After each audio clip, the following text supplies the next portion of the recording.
Eu posso já me apresentar? Não, meu querido amigo, primeiro a gente vai dar uma demonstração de felicidade e satisfação por ter você, Cambrana Sarabadi.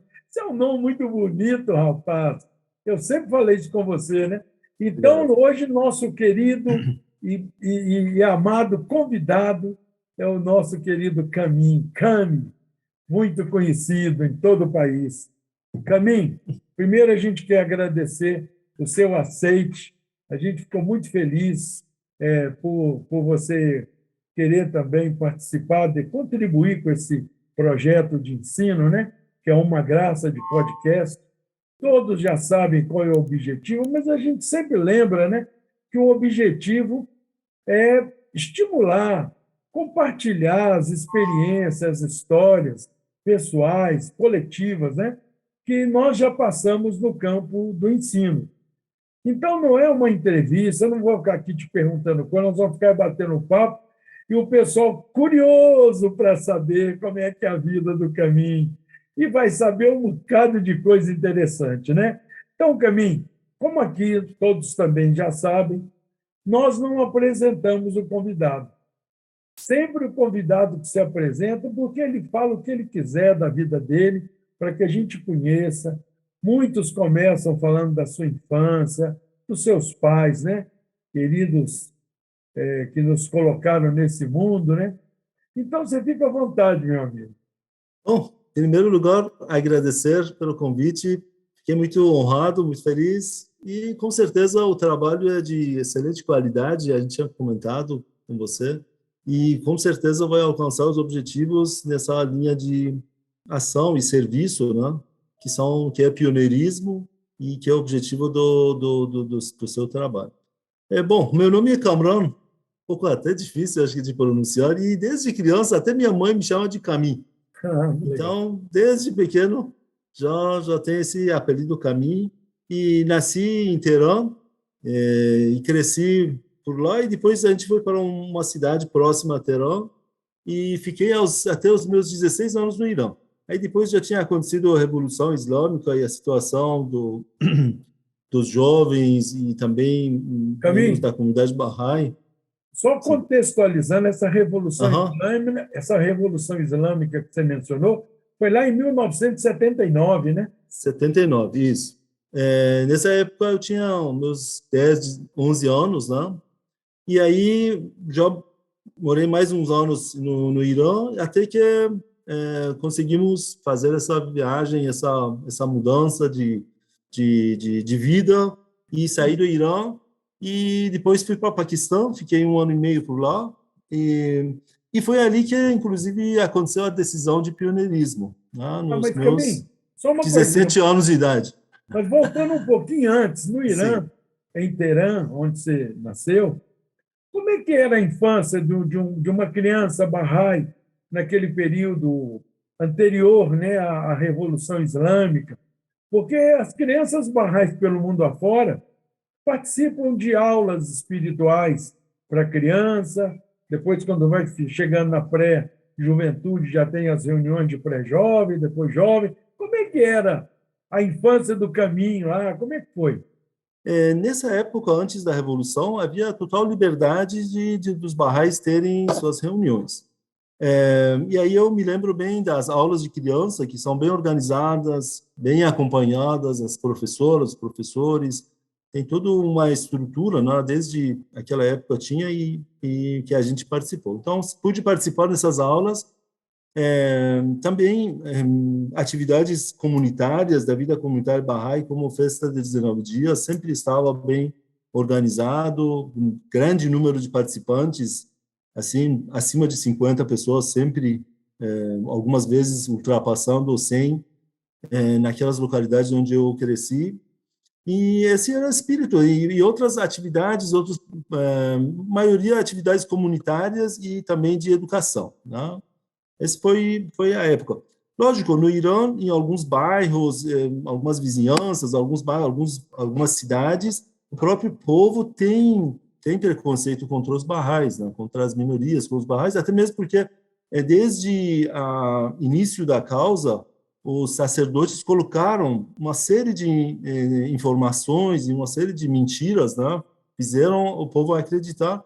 Então, ainda hoje existe muito menos, mas naquela época que eu vivia lá, uns 35 a mais anos por lá, existia um tanto também. Então, a gente tinha algumas pessoas que não eram muito simpáticos, mas as atividades eram livres até Revolução e logo depois. Depois que aconteceu 79, Revolução Islâmica, e logo nos anos seguintes que se estabeleceu, houve uma onda muito severa, muito grande de perseguição contra os Bahá'ís.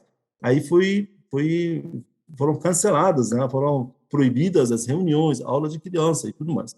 E aí lembrando que a comunidade Bahá'í no Irã é a maior minoria religiosa, né? Depois dos muçulmanos, são os Bahá'ís, é um número mais, né?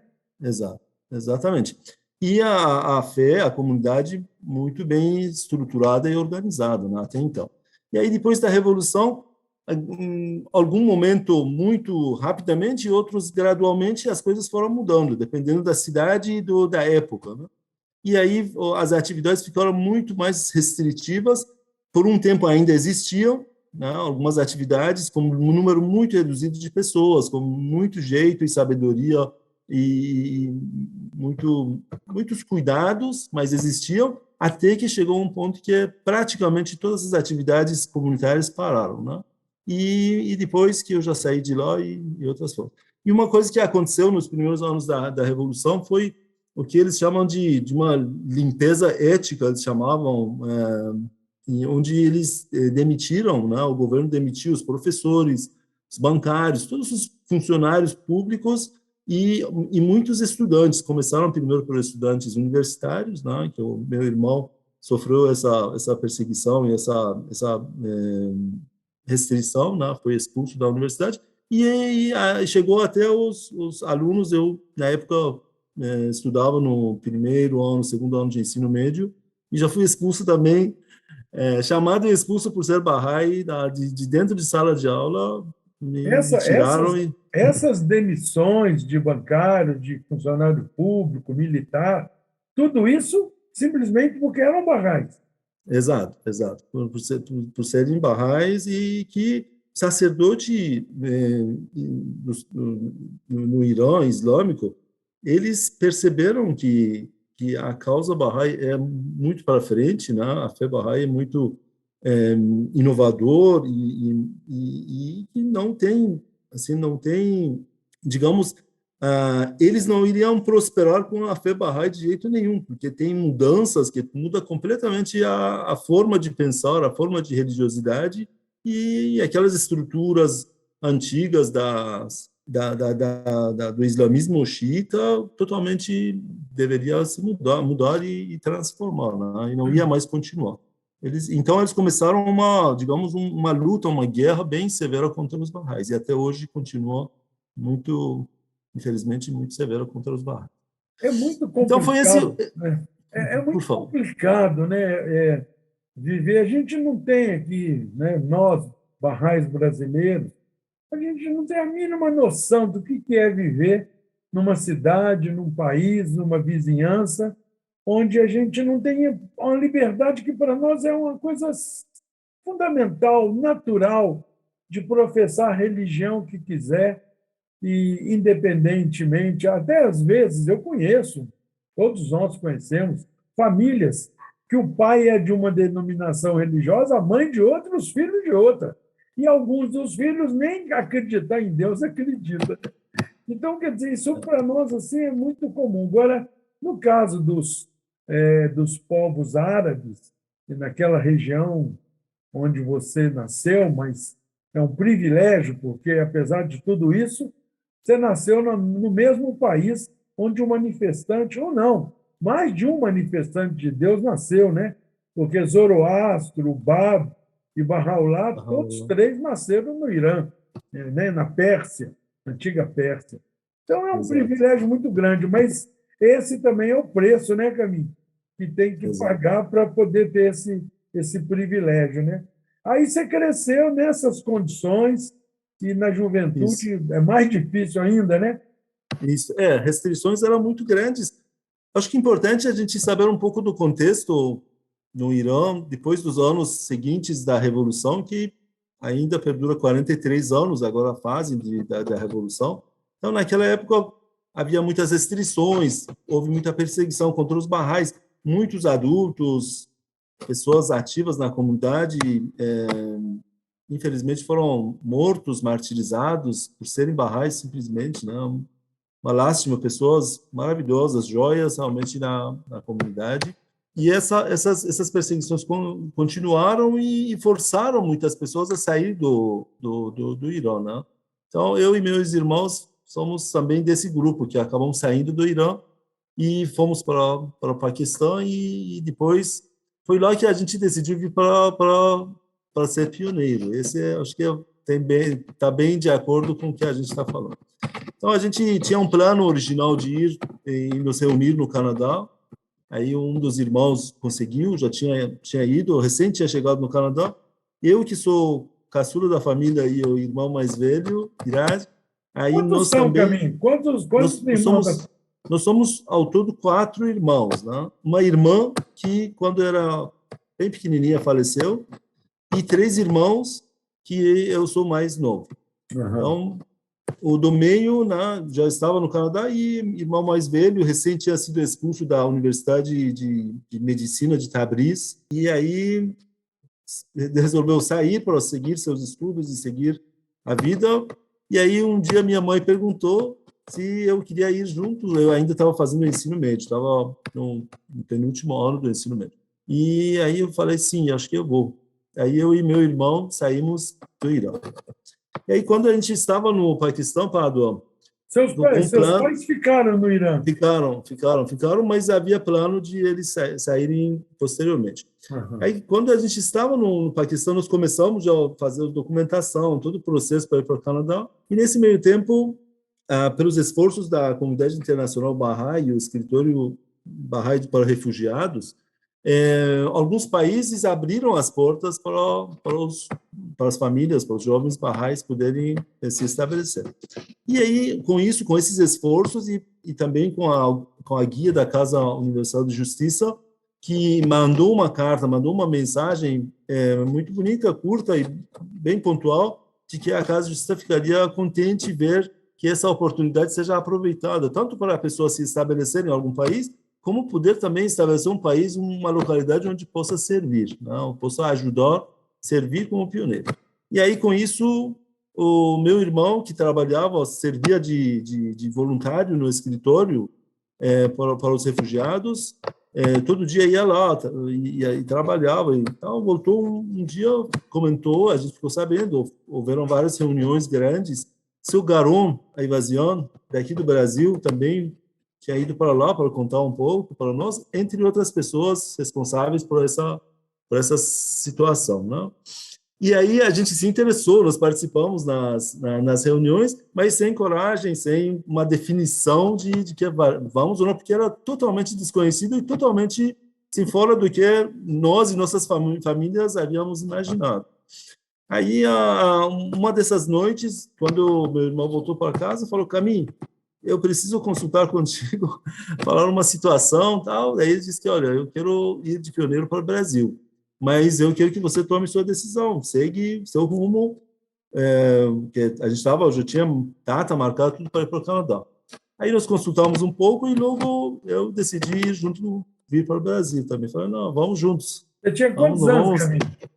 Tinha 17 nessa época. Nossa 17 Senhora. para 18. Que decisão, né? Aí, consultamos e decidimos, Porque muito Brasil, no espírito.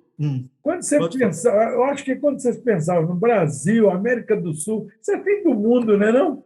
Muito, totalmente desconhecido, totalmente fora dos nossos pensamentos e nossa realidade, totalmente fora. Aí nós fomos lá, daí consultamos com as pessoas que tinham vindo, a delegação que veio para falar, para organizar, e aí eles falaram, não tem problema nenhum, vocês podem mudar, que é algo tão importante que nós fazemos o resto dos arranjos, porque é inédito esses países abrirem. Aí abriu o Brasil, abriu alguns países da América Central, América do Sul, E daí nós criamos por esse rumo, né? Levou mais 6 meses nossa permanência para os documentos, tudo mais, e aí conseguimos vir para o Brasil.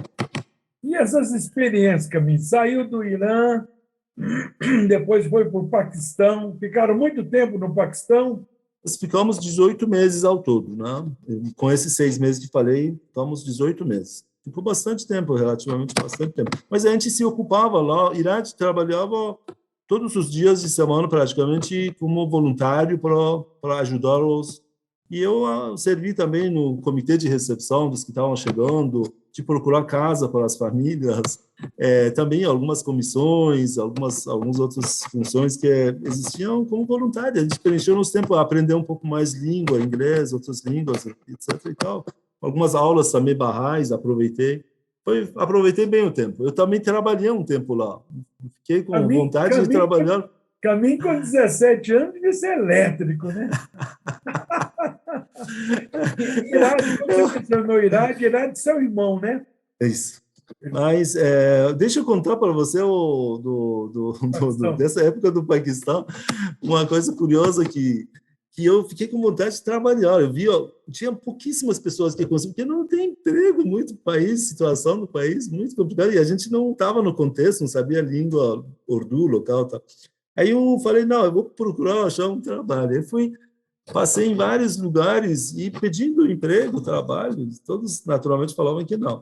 Aí vi que tem uma empresa, umas placas que fazem, e eu sempre gostei de desenho, de arte, principalmente de desenho.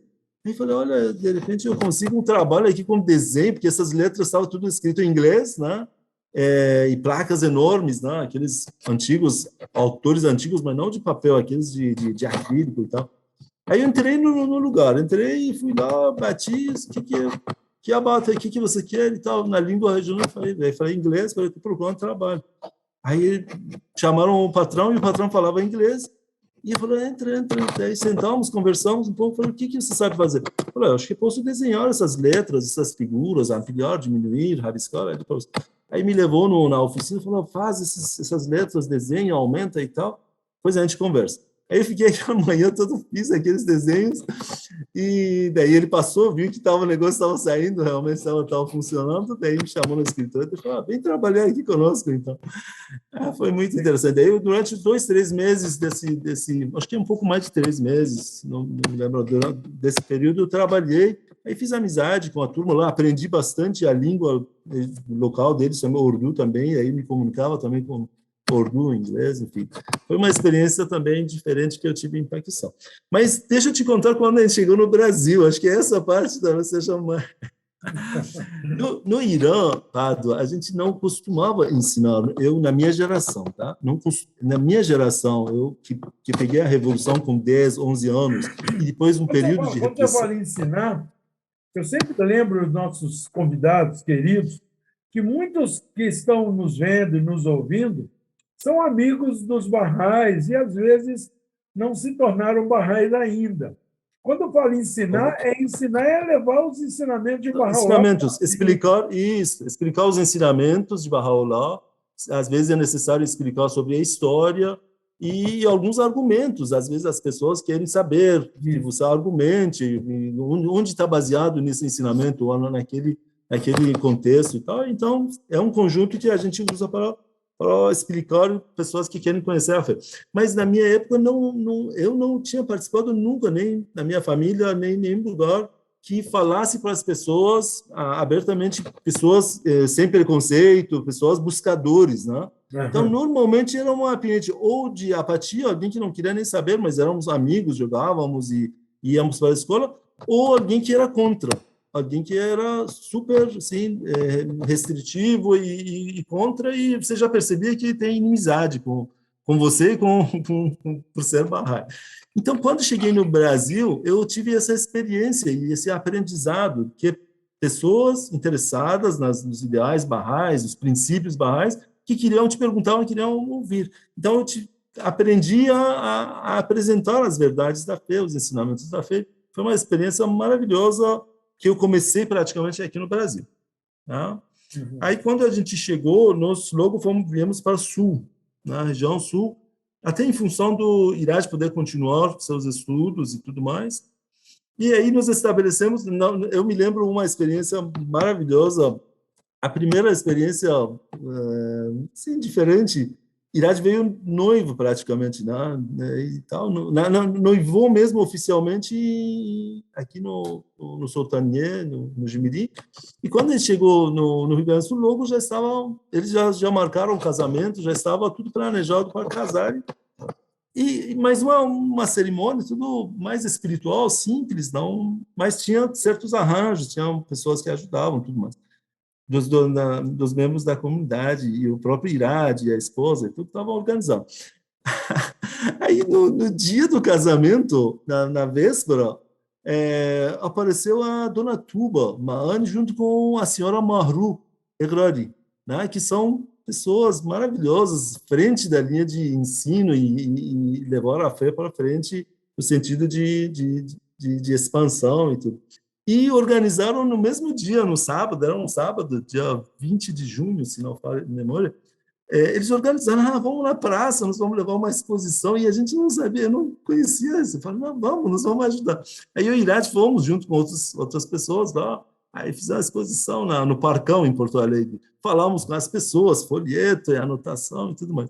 E no mesmo dia, o Irad era casamento, né? Isso foi uma experiência muito boa que tivemos de participar de ensino no mesmo dia do casamento do Irad. E, bom, aí depois a gente foi para a Assembleia Local em Porto Alegre e falamos, olha, viemos aqui com o objetivo de ensinar a fé, estabelecer, né, reorganizar nossas vidas, seguir nossa vida, estudo, a profissão, tudo mais, mas principalmente nós estamos aqui para poder apoiar o avanço da comunidade. Aí a Assembleia Local de Porto Alegre recebeu com muito carinho, me lembro os membros que estavam participantes, tudo, e eles indicaram a gente se estabelecer em São Leopoldo, cidade próxima a Porto Alegre, porque naquela época havia uma Assembleia Local em Porto Alegre e a segunda Assembleia em Novo Hamburgo, que tinha um grupo de pioneiros que estavam estabelecidos em Novo Hamburgo. E nós falamos, vamos para São Leopoldo. Aí a gente foi, fizemos esforços e deu tudo certo. Aí nós estabelecemos em São Leopoldo, participamos. Aí, segunda experiência, sim, a sequência da experiência foi que, na época, foi feito Semana da Paz e São Leo por um Mundo Melhor.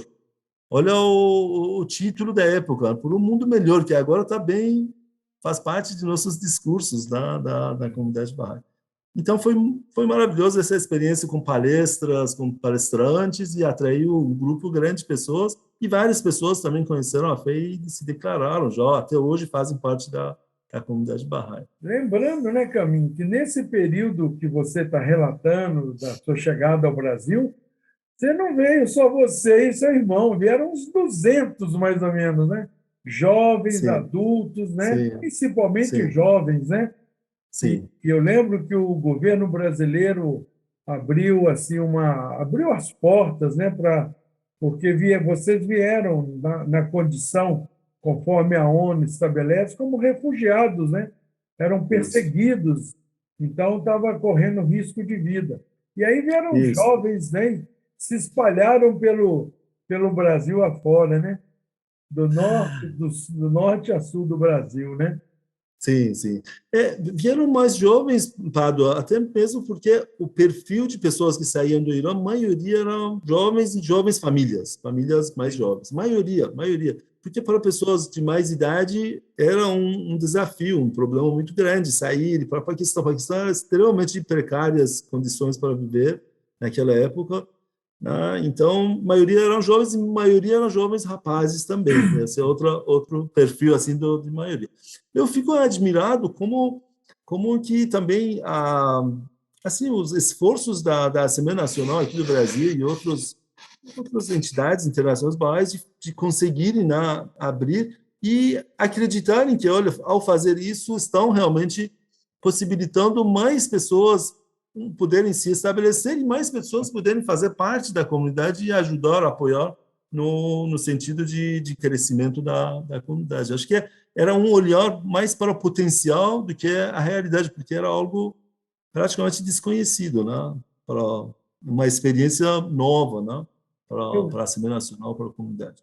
Mas eu lembro, assim, é claro que a gente não tem assim, a mínima noção do sentimento, das experiências, né, que vocês passaram quando chegaram, cultura diferente, língua diferente, costume diferente, tudo diferente, né? Então, o desafio devia ser realmente enorme, né? Mas nessa chegada, graças a Deus, todos os barrais brasileiros e aqueles que aqui moravam receberam todos vocês com muito carinho. Foi assim um acolhimento Muito, muito grande, né?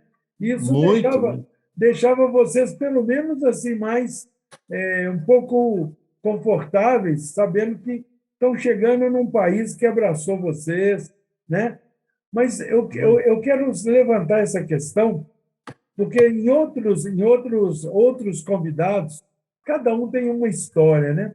E nenhuma história é nem parecida, às vezes. Como é que nasce um pioneiro? No seu caso, nasceu dessa maneira, né? De uma maneira dolorosa, através de perseguição, através de falta total de liberdade, né? De liberdade de expressão, liberdade religiosa, e aí fez com que eles não tinham ideia, né, eles, que eu digo, o governo iraniano perseguindo os barrais, como você já disse, até hoje há perseguição, perseguição brutal, né? Perseguição de tirar a vida de amigos e tudo. Mas quando vocês chegaram com esses desafios todos de tudo diferente, mas vocês logo se envolveram. Jovem é uma coisa maravilhosa, né? Logo se Adaptação envolveram. é. Eu lembro que você realizou um trabalho assim maravilhoso num grupo de músicos chamado Planeta Paz. Lembra do Planeta Paz? Lembro, lembro. Então, Eu sou muito sortudo, Pádua. Eu já falei isso para minha amada esposa Adriana, já sabe disso. Eu tive muitas oportunidades e honras aqui no Brasil, né? Um deles foi isso, né? Me lembro que eu estava em Mujimirim, já tinha passado um período de serviço a tempo integral também, estava trabalhando e tal, e já conhecia a Adriana, a gente estava com planos para noivar, casar e tal, e de repente me liga o Keivan Saberim, meu amado amigo, que graças a Deus agora convivemos praticamente aqui pertinho. Cami, vamos para o ensino. Levanta, levanta, vamos para o ensino. Eu falei, não, estou levantado, eu estou no ensino, mas onde? Que é? Aí ele disse, não, Planeta Paz. Não se sente, tínhamos realizado a Conferência Internacional da Juventude, né? E ali nasceu o grupo, inclusive eu e a Diana participamos da organização da conferência, daí o senhor Habib Taherzadeh veio para a conferência e palestrou e motivou muitos jovens. Na época recém, no Ano Santo, né? Estávamos no Ano Santo, estava chegando o Ano Santo, não me lembro exato. 1992, né, Camilo? Dois, isso. Ano Santo, que era centenário de ascensão de Bahá'u'lláh. E aí, o senhor Habib falava sobre blasonar, foi o termo que a Casa de Justiça introduziu, blasonar o nome de Bahá'u'lláh, né? E levantar para a gente falar de Bahá'u'lláh e ir além de falar somente dos ensinamentos sociais, dos ensinamentos espirituais, sem citar de onde vem. Tá? A origem, a gente poder explicar e expor a origem dos ensinamentos. E aí, no segundo, terceiro dia da conferência, ele estava muito empolgado. Ele disse que tinha uma sensação espiritual, um sonho, uma percepção de que os jovens, através da arte, podiam fazer isso. E ali tinha um grupo de jovens artistas, cantores, músicos e tal, e o pessoal ficou muito empolgado, levantou e foi se organizando. Na época, o Comitê Nacional de Ensino, a dona Guite à frente na secretaria e os outros membros, tudo, apoiaram e a coisa estava avançando. E o Keivan, Camille, vamos levantar, então, parceiro, vamos. Aí tem pessoal falando, mas Keivan, eu quero casar, estou trabalhando. Aí consultamos, conversamos, né, no telefone, que era tão difícil naquela época. Aí falei, não, vamos. Aí eu me organizei, o querido Ramin, que eu trabalhava na época para o Ramin, também me apoiou. Aí saímos junto com o grupo, fazendo parte de equipe de preparativos e ensino, né? Gostamos de arte, mas não, nenhum era artista entre eu, Keivan e Dona Tuba. nós três formamos a equipe a gente ia na frente, reunia com a comunidade, com a assembleia local, organizava vários momentos, tanto o Eram momento os agentes, eram os agentes do grupo. isso, Mas o grupo a gente, tinha argentino, chileno, Chile, brasileiro, né? uruguaio, tinha Uruguai. vários amigos. Aí a gente teve uma experiência muito boa de apresentar a fé em grandes números, né? Por exemplo, um dia, nesses shows marcados, realmente apareciam pessoas, dezenas e, em alguns lugares, centenas de pessoas. E um dia a gente conversando e preocupado como explicar, a gente colocava a exposição na físico. Aí, na consulta com o Dona Tuba, aqui, eu falei, vamos fazer um jogo de slide. Na medida que eles estão cantando, de repente, no meio, artisticamente introduzido, a gente expõe os ensinamentos e todos gostaram. Aí, na cidade onde a gente estava, não me lembro exatamente qual das cidades, da região, aí fizemos, eu tinha essa responsabilidade, fotografei os cartazes, fizemos um jogo de slide, levei, revelei, organizamos, e aí, no meio, o Gustavo continuava cantando e tocava piano, teclado e tal, e o Keivão falava, apresentava os slides que a gente passava. E aí, numa tacada, a gente já apresentava inicialmente a fé para dezenas e, em alguns lugares, centenas de pessoas que participavam do show. Foi muito, muito impactante essa experiência. E aí, Dona Tuba só batia as asas e voava, né? Porque ela estava muito feliz. É. Ela ficou muito feliz que a gente conseguiu apresentar para a massa, né? Porque na época o ensino às massas ou em larga escala era todo o objetivo, todos pensávamos de como fazer. Era o foco, né? Foco, e até hoje mas hoje já com outros recursos e outras estratégias muito melhor estruturadas. Na época era mais cara e coragem. Caminho, teve disco, gravou-se um disco. O Planeta Paz, você diz quem? Tinha fita Sim, cassete. Gravamos. Eu lembro que Gravamos uma série de vídeo, gravamos várias coisas junto. Não, o grupo não era fácil, tá? Era desafiador, porque se reuniu com um espaço muito curto de tempo, as pessoas que não se conheciam bem, né? E não tinha uma liderança profissional, vamos dizer, alguém que lidava com isso, não era nós. Mas como todos tinham muito melhor das intenções, a gente conseguiu. E em das cidades, eu lembro que Florianópolis tinha problema com o Monumento da Paz, que tinha um grupo até no vereadores ou da prefeitura tinha falado, esse grupo oriental vem aqui fazer um Monumento da Paz, e a coisa não andava, já tinha iniciado, se não me engano, o projeto, mas estava trancado. E numa dessas interações com o Planeta Paz, com o grupo, com os shows, tudo mais, eles viram que não, o negócio tem boas intenções. E logo depois, com essa energia que gerou, talvez por outras razões que a gente não sabe, foi liberado a obra e continua até hoje. Temos um lugar nobre na praia, o Monumento da Paz, né? Isso, então, ele em Londrina gerou também um outro movimento, soube alguns amigos barrais até hoje foram atraídos, né, pelos esses movimentos. Em Novo Hamburgo mesmo, na Fevale, na universidade, em Porto Alegre, no salão da Universidade Católica, PUC, foram muitos shows e muitas apresentações, entrevistas na rádio, TV, jornais. Teve um movimento muito bonito com esse objetivo de blasоnar o nome de Bahá'u'lláh e que acredito que foi muito bem sucedido, apesar dos seus desafios. E o nome? Como é que era o nome? Planeta Paz, que em português e em espanhol se escrevia do mesmo jeito. Então, isso ajudou demais também, né? Mas agora eu quero contar outra experiência de serviço. Né? Bom, pioneirismo pioneirismo, Pádua. Eu vou compartilhar o meu pensamento a respeito. O pioneirismo é muito mais o espírito que você vive do que fisicamente onde você está inserido. Né? Lógico que seu significado, eu acredito que está ampliando com o significado de muitos outros conceitos, muitos outros serviços que tem na fé. Então, o espírito de pioneirismo é você realmente querer a tua causa, a fé Bahá'í progrida e que onde está, digamos, um vazio, e se você pode, e lógico, com a bênção de Deus, você preencher aquele espaço para as coisas avançarem, né? Eu vejo dessa forma. Então, nesse período desses 35 anos que estou morando no Brasil, graças a Deus, e em todo momento me sinto com esse espírito de pioneirismo, alguns momentos dá a oportunidade de você pessoalmente estar à frente de ensino, ou como falei, no grupo. Outros momentos você serve nas instituições, porque as estruturas também precisam fortalecer, da mesma forma que a comunidade cresce, tem que sustentar.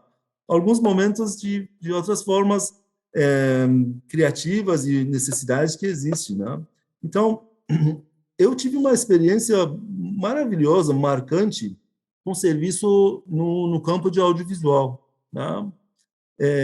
Me lembro que o CEBA, Centro Barra de Audiovisual, recém, como uma meta de plano de 6 anos, se não me engano, recém tinha sido estabelecido no Soltanier, com a vinda do querido Luiz Henrique, Ginus e os meninos, e Luiz ou Ginus haviam comentado nos grupos, algum lugar, que precisava de voluntário, né?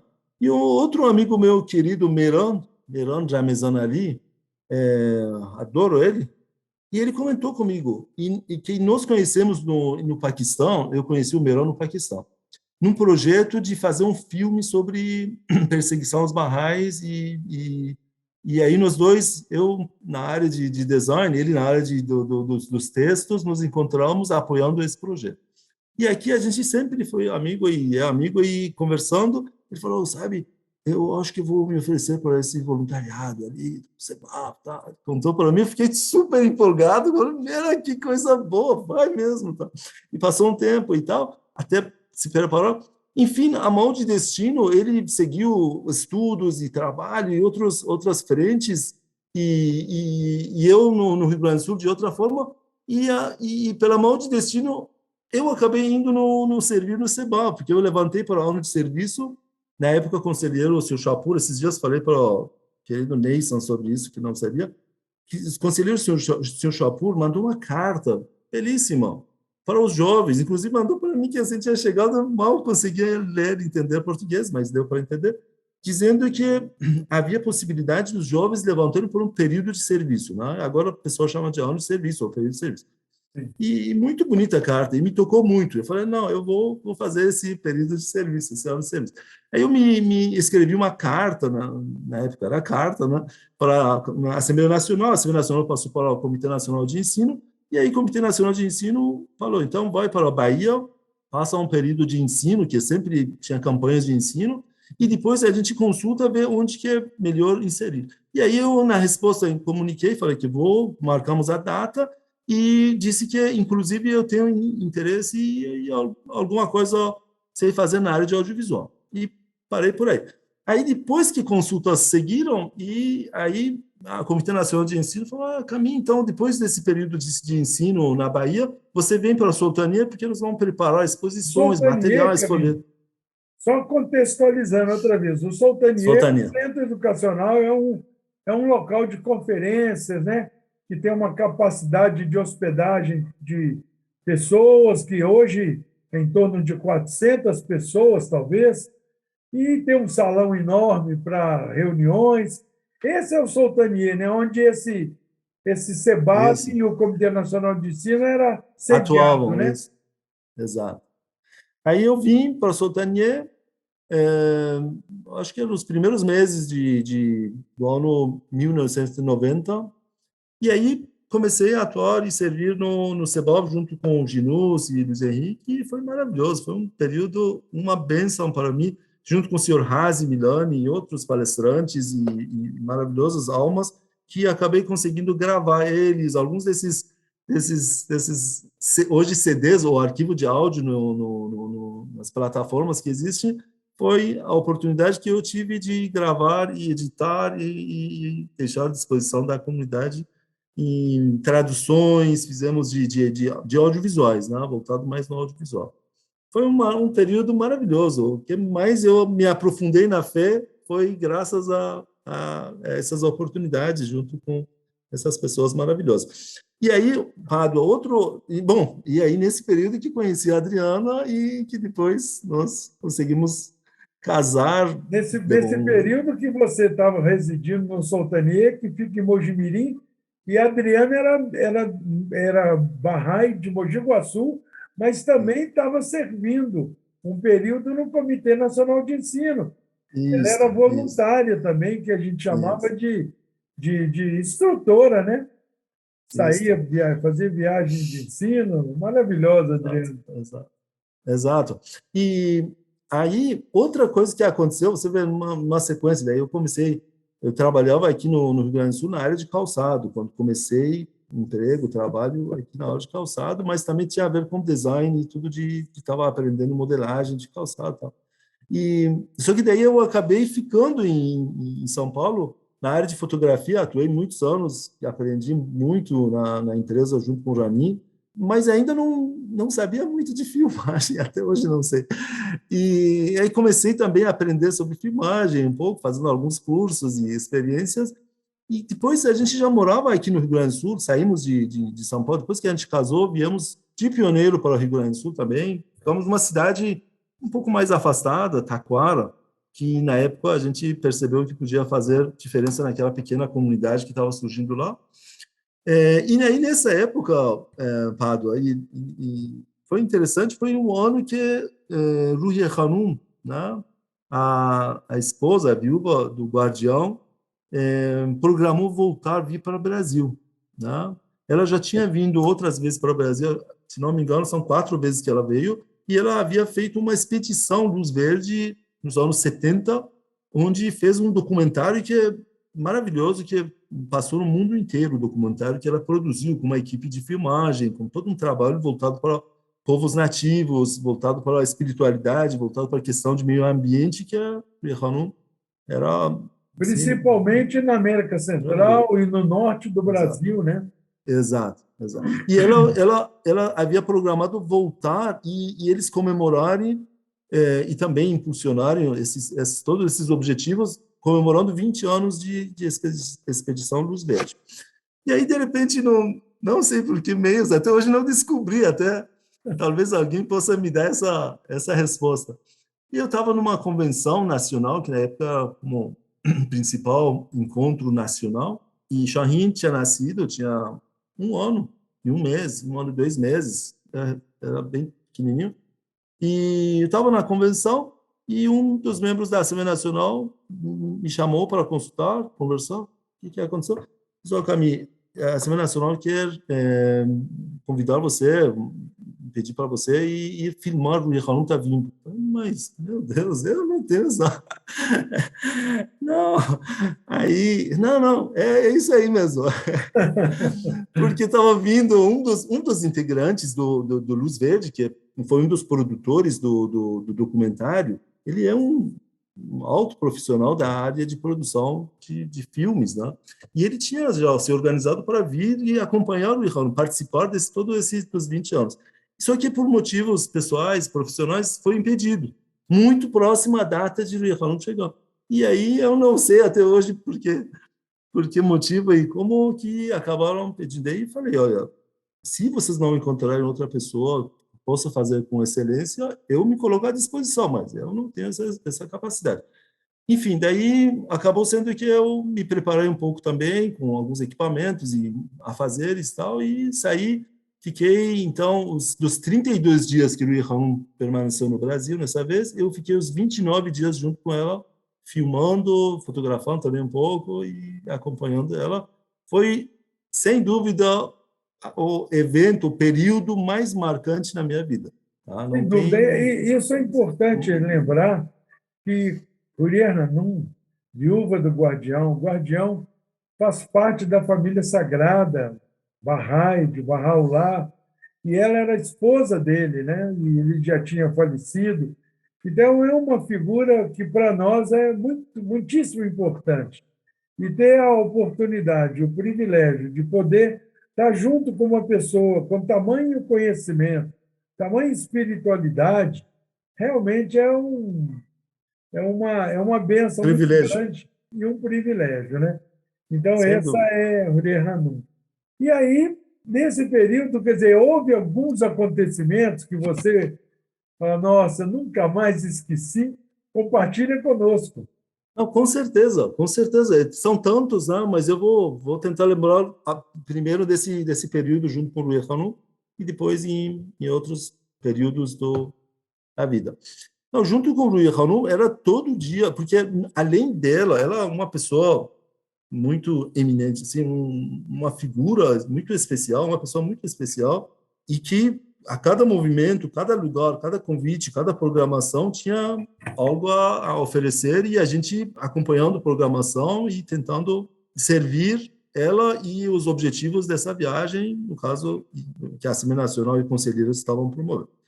Mas a cada lugar tinha surpresas, tinha situações maravilhosas, né? Qual o trajeto, Camilo? Na Qual foi parte o roteiro que... Rio de Janeiro, ela começou no Rio de Janeiro, né? Com um encontro onde eu não consegui chegar, infelizmente na época com o voo que eu precisava pegar e tal, não foi possível fazer esses arranjos, mas eu consegui já a partir de Salvador.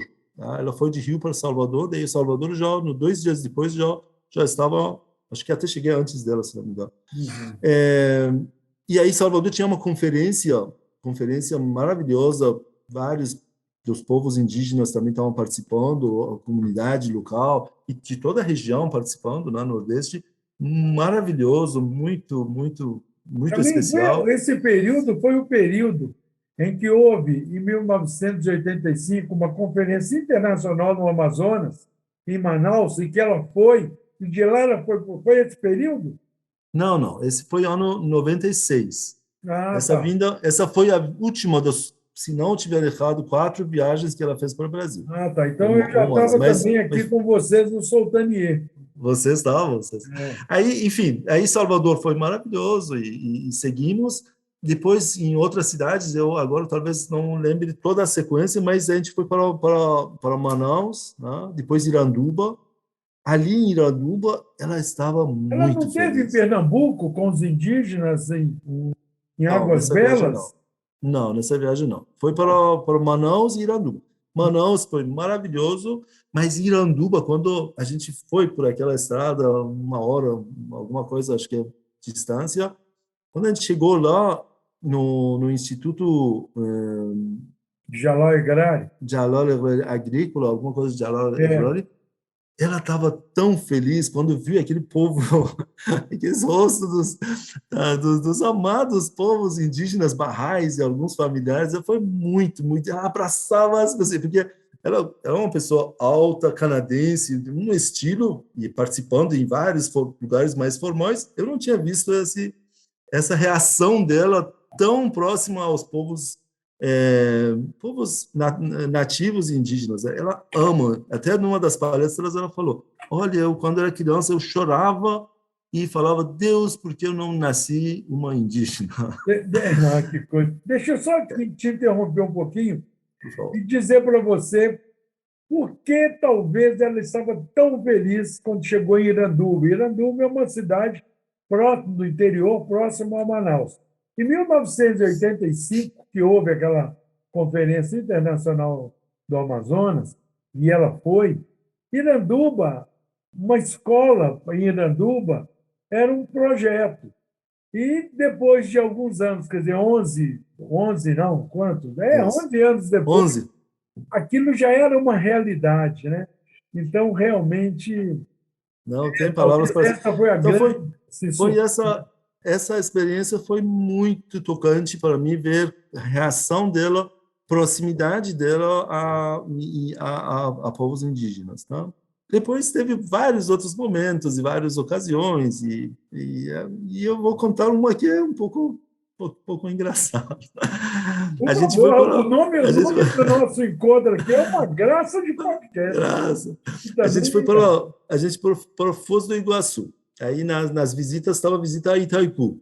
Aí eu tinha diretor de Itaipu, tinha todo um esquema lá e bem organizado e tudo. E aí foi feita a visitação oficial, sala de passaram um filme de construção. Entramos dentro de parte das instalações. É um negócio extraordinário lá realmente, né? Uhum. E tem um espaço que os reis e rainhas, chefes de Estado, plantam uma árvore. Estava programado para o Rijalom plantar uma dessas árvores. Aí ela se empolgou muito também, ela adorava o meio ambiente, né? ela pegou assim uma energia, uma pessoa, acho que na época tinha mais de 70 anos, pegou uma energia, uma alegria fora de normal. E aí, pessoal, normalmente faz tudo para essa pessoa ilustre, só colocar a mudinha ali, E acabou. o pessoal Não, fazia o não resto. aceitou, não aceitou, não, de jeito nenhum. Pegou pá, cadê? Onde que é? Aí ela cavucando ali, como diz, tirando terra e mexendo ali, colocaram a. Daí quando veio aí veio um senhor com a muda, formalmente, tinha até uma etiqueta, tá? Aí veio para colocar ali. Aí ele veio próximo a Rui Hanum puxou a mão e queria pegar a multa para ela colocar, né? E deu uma tapa na mão desse homem. E o cara entregou e se arrumou, se ajeitou, e aí o Hanum arrancou plástico, colocou na terra, ajeitou, botou água, tiraram foto e tal. Aí terminou, eu estava muito feliz, falou um pouco e tal. Aí depois virou para o Mohiman, lá, o Mohiman estava organizando toda essa cerimônia. Ele falou, pô, quem era o chefe aqui que eu não percebi? Acabei não vendo quem é o chefe. Aí a mãe falou, aquele senhor que a senhora deu tapa na mão dele é o chefe. Então, o chefe levou essa tapa de Hanum leve para Teve um pegar. episódio, né, com ela, no interior do Amazonas, que os povos ribeirinhos do interior comem de tudo, né? Peixe, tartaruga, todos os frutos ali do rio e tal. Mas a raia não é muito comum o pessoal comer, porque tem outros peixes mais saborosos, até mesmo eles às vezes decidem não comer peixe que não tem escama. O peixe que só tem couro, só tem a pele, eles geralmente não gostam muito. Porque o peixe com escama é mais saboroso. Tem uma série que a fartura de peixe é muito grande, talvez é por isso. O dia que falta, como qualquer coisa, né? E ela nunca tinha visto uma raia. Isso, Anthony Worley, um Bahá'í que estava com a expedição Luz Verde, naquele primeiro período, né, que você mencionou, era um fotógrafo oficial e tal, era um profissional. E aí ela falaram sobre a raia, ela nunca tinha visto. Aí um pescador que estava junto no barco, fazia parte da tripulação, pescaram uma raia. Mas para pescar, arpoar, que fala que é com arpão, mata o animal, né? E aí, pronto, arpoaram uma raia e trouxeram aquela raia grande para dentro do barco, e aí, para ver, ela, que coisa mais linda, que beleza e tal, ficou admirando ali aquele peixe enorme, diferente, uma boquinha, uma coisa assim que todos nós conhecemos como é que é uma raia, né? E aí, tudo bem. Aí depois ela falou assim, isso era na parte da tarde, eu acho, que ela falou, então, nós vamos ter sopa de arraia, como é que come arraia? Aí o pessoal, não, a gente não come, aqui a gente não come arraia. Ela falou, não, mas vai ter que comer. Matou. Como é que mata um animal e não só mata um peixe se vai comer? Vocês, por acaso, aqui matam um peixe e deixam ele morto e sem. Não, vocês matam e comem o peixe. Então, nós vamos comer a raia. Todo mundo teve que comer a raia. Não é ruim, mas não é um peixe muito saboroso. Não é Então, ela tinha maravilha. essas tiradas, né? E ela, nesse período também, ela foi testemunha do casamento do Carlos Alberto com a Fariba, e da Ah, Susan, que era irmã da Fariba, com o Paulo.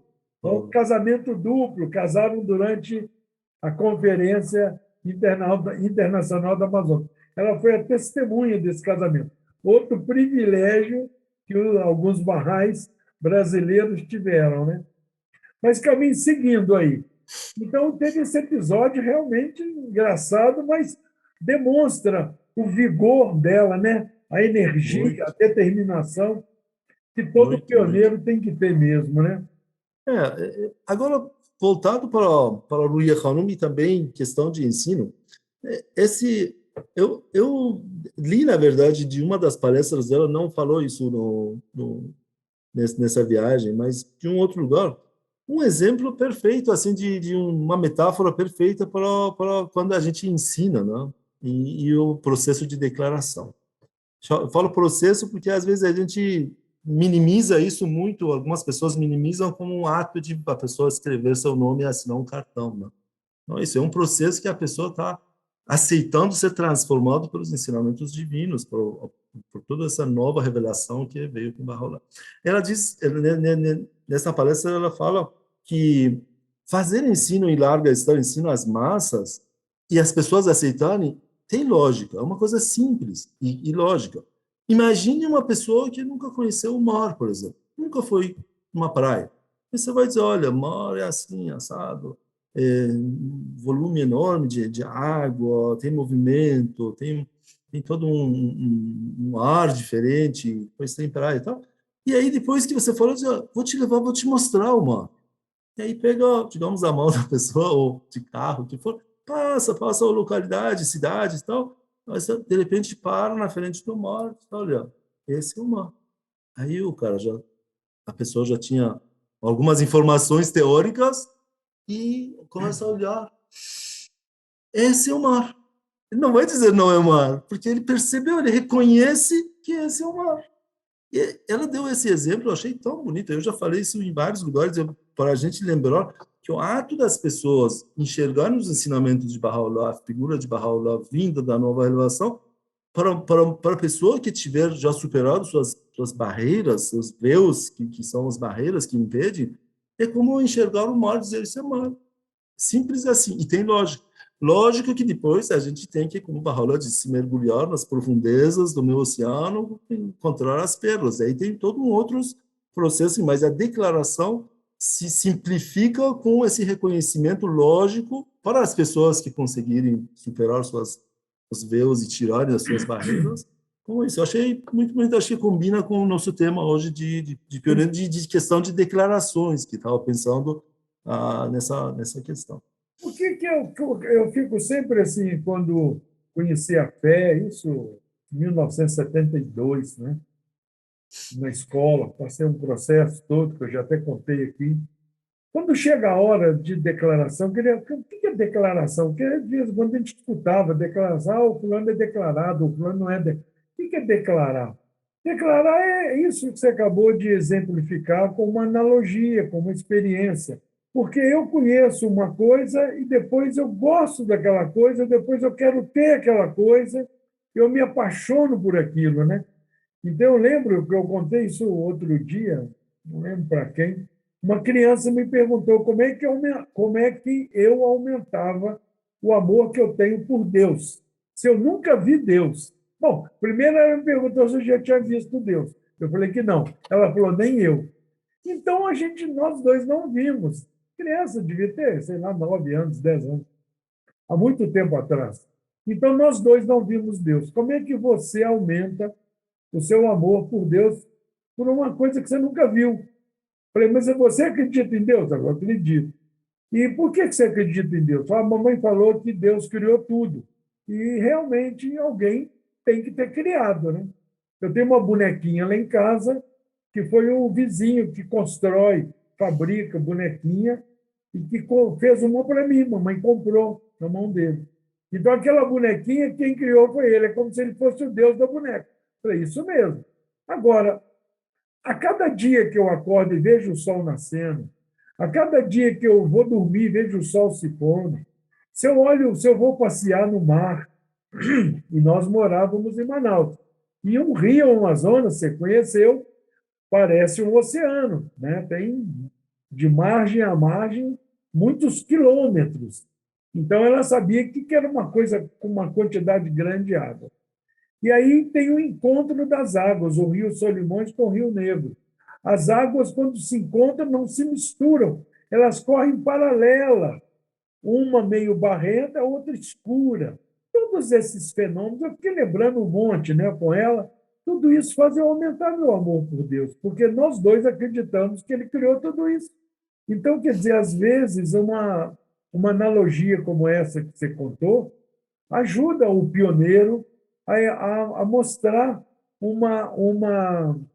mostrar um conhecimento que é puramente intelectual, puramente de pensamentos, trazer para a realidade palpável, né? Mas quando você estava falando sobre essas dificuldades, me lembrei de que essa vida de pioneiro, você contou um monte de experiências aí bastante agradáveis, mas não é só flores não, né, Camilo?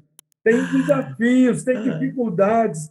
E na sua visão, na sua experiência, qual é um dos maiores desafios que o pioneiro precisa de estar? Bom, se bem que, por mais preparado que a gente esteja, por um teste, por uma prova, quando chega a hora, não é fácil de superar, né? Mas você tem alguma lembrança de alguma dificuldade, né? Que nós, pioneiros, passamos, né? Sim, Pádua, acho que dificuldades e testes são partes da vida, né? Então, Exato. você não tem um período de vida que diz, olha, esse período eu passei sem teste. Na verdade, a gente é testado todo dia, toda hora, todo momento, até mesmo uma forma Pioneiro ou de... não, né? Pioneiro não, até como uma forma de nosso crescimento, para a gente estar atento. E eu penso assim, que naqueles itens, naquelas questões que a gente não passa, esses testes voltam para nós e se repetem em outros contextos, se é na natureza de relacionamento com as pessoas, que a gente não se dá bem, e eles vão aparecer em outras personagens, mas mesmos problemas. Porque nós não passamos. E até fim da vida, se a gente não fazer esforço e passar, não vai virar o jogo para outra etapa, como o videogame, por exemplo. E vão vir etapas mais difíceis, testes mais difíceis na vida. Então, acho que essa é a natureza de nossa vida. Agora, tem alguns testes alguns problemas que nós causamos para nós. Aí é outro assunto que acho que não é agora aqui nesse nosso bate-papo. Eu, no pioneirismo, com certeza teve desafios, mas sempre a gente conseguiu superar. E se teve testes que foram muito difíceis, eu não me lembro, não ficou tão marcado. Mas teve vários testes que a gente superou. No caso de um estrangeiro, né, ou alguém, no Brasil é tão grande que de uma região para outra é quase estrangeiro também. No caso de uma pessoa que vai de um lugar para outro, a pessoa tem que ter espírito de adaptação, espírito de muito amor pelos costumes, pelas pessoas, pelo jeito, pelas raças, pelas línguas, pelas culturas das pessoas. Tem que ter um amor genuíno muito grande e de maneira nenhuma se permitir se sentir superior ou querer analisar por que eles são assim, por que são assados, ou por que fazem isso, ou, pior ainda, é querer chegar do nada e querer corrigir. Tá? Até vou contar uma história de Rui Hanum também, que também li, que aconteceu, na verdade, nos relatos do Dr. Mohajer, que foi um dos maus da causa de Deus, que atuou no mundo inteiro e foi pessoa que talvez uma das pessoas, ou a pessoa que mais impulsionou ensino em grande escala às pessoas. Ele disse que uma vez ele voltou para a Terra Santa, encontrou com o Rui Hanum e tal, e aí contava das vitórias e do ensino, né, que tinha feito, tal. Aí ele contou, disse que, olha, nós fomos para tais ilhas, tais lugares, pessoas nativos, ensinamos, falamos, tal, eles aceitaram a fé, gostaram, tudo mais, e há povos que nem roupa utilizam, né? Tem seus trajes, mas não são roupas como nós utilizamos. E o Yohanan falou, vocês falaram para eles usarem roupa? E aí, Dr. Mohajer, uma resposta tão incrível, né? Diz, não, Hanum, não, senhora, nós não falamos para eles usarem roupa. Eles vão descobrir nos ensinamentos de Baha'u'lláh como é que eles devem melhorar suas vidas e irem, digamos, a questão de vestimento, outras coisas. Ou seja, essa resposta é maravilhosa, é muito, muito à frente de muitos nossos pensamentos, tá? Nós não temos que chegar a falar. Rui Hanum perguntou, E o doutor vocês Mandé que falaram, respondeu e que ele respondeu, o doutor Mandé falou, não, nós ensinamos eles a causa de Baha'u'lláh. Eles vão descobrir nos ensinamentos de Baha'u'lláh como tem que melhorar suas vidas. Alguma coisa, eu estou falando o contexto, não palavras exatas, natural. Então, acho que o pioneiro, uma das provações é chegar a um lugar e se manter muito, muito humilde, muito espírito de aprendizado e muito respeitoso com cultura, com ritmo, com o jeito das pessoas, com a forma Às vezes você vai de uma cidade urbana, uma vida mais agitada, e agendamentos, e horários, e esquemas, e chega num outro estado, num outro país, que não tem esse ritmo. Então, você não pode impor ritmo no povo lá, você tem que se adaptar, tem que se adaptar. Acho que esses são alguns dos desafios e provações de se adaptar para aquela realidade, para poder realmente, com muito amor, com muito respeito, ensinar os ensinamentos Bahá'í. Daí, depois, com os ensinamentos, com as práticas, com a vida comunitária, com o processo do Instituto, com capacitação, as pessoas aprendem a viver melhor, vamos dizer, e de acordo com a vida Bahá'í, de acordo com o padrão de vida Bahá'í, que tem seu elevado padrão. Mas para chegar lá, é um caminho que tem que ser com muito amor percorrido. Olha, Acho que esse acho que é um dos desafios dos pioneiros. E no caso de costumes, eu sou do Irã, eu posso gostar sei lá, comer um tipo de alimento, ou fazer um jeito, uma oração, ou me comportar um jeito com as pessoas que eu conheço ou não conheço, mas eu não posso trazer isso e impor isso na população, né? Ou, até pior, fazer que eles achem que isso é Bahá'í, porque a forma que a causa, a fé Bahá'í se desenvolve, lógico que leva a um certo padrão, até pode ser que certas coisas fiquem padronizadas, né? Não todos, mas algumas coisas. Mas nesse caminho não pode impor para aquela pessoa, ela tem que ser assim, não? As pessoas têm suas maneiras de espiritualidade, de convivência e tudo mais. ótima lembrança. Tem um livro do Darcy Ribeiro, um grande sociólogo, antropólogo brasileiro, todos provavelmente conhecem, chama O Povo Brasileiro. Eu acho que todo pioneiro no Brasil deveria ler esse livro. Não é um livro Bahá'í, é um livro de antropologia, mas é um livro que mostra quem é o povo brasileiro. E a gente é recomendado que a gente leia, além dos livros, dos ensinamentos de Bahá'u'lláh, que leia livros de assuntos que realmente nos auxiliem, né, a compreender onde nós estamos. Porque você falou uma grande verdade.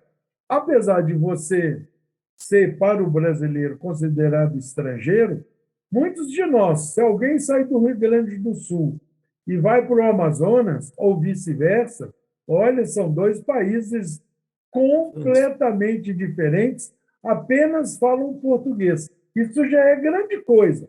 Isso já é uma grande vantagem falar a mesma língua. Porém, os costumes, as características, o sotaque é completamente diferente, né? Então, realmente, essas recomendações que você deu, porque exemplo é a coisa mais poderosa que tem para ensinar alguém alguma coisa. Se a gente quer ensinar um filho a determinados hábitos saudáveis, não precisa nem de abrir a boca, tem que deixar ele ver a gente fazendo. Então, tem até aquela máxima na educação que criança vê, criança passa. Porque, às vezes, os pais dão bons conselhos, mas os filhos percebem que são conselhos teóricos, porque, na prática, eles têm outro comportamento, né? Mas você estava falando sobre essa questão do exemplo, né? É. E outra coisa, agora, compartilhando alguns pensamentos, né? Outra coisa é na própria entendimento nosso das verdades da fé e das guias, dos princípios, ensinamentos, história, guias, a gente cuidar como pioneiro, principalmente quem já está passando seus anos da vida, não é mais tão jovem, a gente tomar muito cuidado para não se fixar numa ideia fixa e ser, eu chamo de preso de seu próprio pensamento, né? Prisioneiro de seu próprio pensamento. Por exemplo, as pessoas, cada um de nós, eu relatei na época de Luiz Hanum, Planeta Paz, alguns outros, cada um de nós tem momentos muito especiais dentro da fé, né? Marcante. Experiências marcantes, essa é a palavra. Tem momentos, tem lembranças, tem aprendizados marcantes. E, às vezes, a gente descuida e tenta trazer de novo esses momentos marcantes, que são maravilhosos, não tem nada de errado, e achando que aquilo tem que voltar, aquilo tem que se reproduzir, e aquilo que é Mas, na verdade, aquilo foi para mim, foi um período e passado. E na fé, a gente lida muito com o futuro, presente e futuro. Nós estamos construindo uma comunidade, comunidades vibrantes, uma comunidade que o modelo dele só tem na comunidade Bahá'í, em alguns lugares um pouco mais avançados, e isso também dentro de seus contextos, não o nosso contexto, que a gente pode aprender com os elementos chaves daquilo ali. Então, a gente tem que estar com a cabeça muito aberta e não se tornar prisioneiro de nossos pensamentos passados. E cuidar muito, assim, como pioneiro, como você falou, questão de exemplo, questão de estar realmente à frente dentro de uma comunidade, à frente de algumas atividades centrais, cuidar muito para entender e estudar, e estar muito atento às novas guias que estão chegando como bênçãos, né? Como uma chuva de bênçãos. As guias de causa de justiça contêm elementos, coisas que a gente tem que aprender e para aquele momento para frente, para os anos da frente, né? Eles são chaves, né? E não ir ficar buscando coisas de muito tempo atrás e tentar forçar aqueles elementos, por mais bom que sejam, né? Então, entender que os momentos da fé da comunidade vai mudando e a gente tem que aprender a ter a cabeça aberta para mudar. Acho que esse também é outro pensamento que Muito queria importante, compartilhar. muito importante. A dificuldade que o pioneiro pode encontrar nesses momentos é que é o que ele sabe fazer. Também os jovens, as pessoas que estão agora com a cabeça fresca, sem nenhuma amarra, sem nenhuma âncora, porque não tem nenhuma experiência, na verdade. Então, ela está aberta ao novo, aberta à novidade.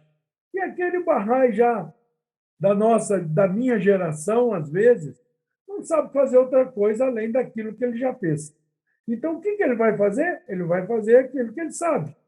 Só que o que você estava falando é uma coisa maravilhosa de se pensar, porque nem sempre aquilo que a gente fez e que teve um êxito, mas há 30 anos atrás, ou 35 anos atrás, quando você chegou no Brasil, tem validade hoje, porque hoje a realidade é outra. As pessoas têm outras necessidades. Bem, é Importante. bem esse ponto, realmente, Pado, que você falou.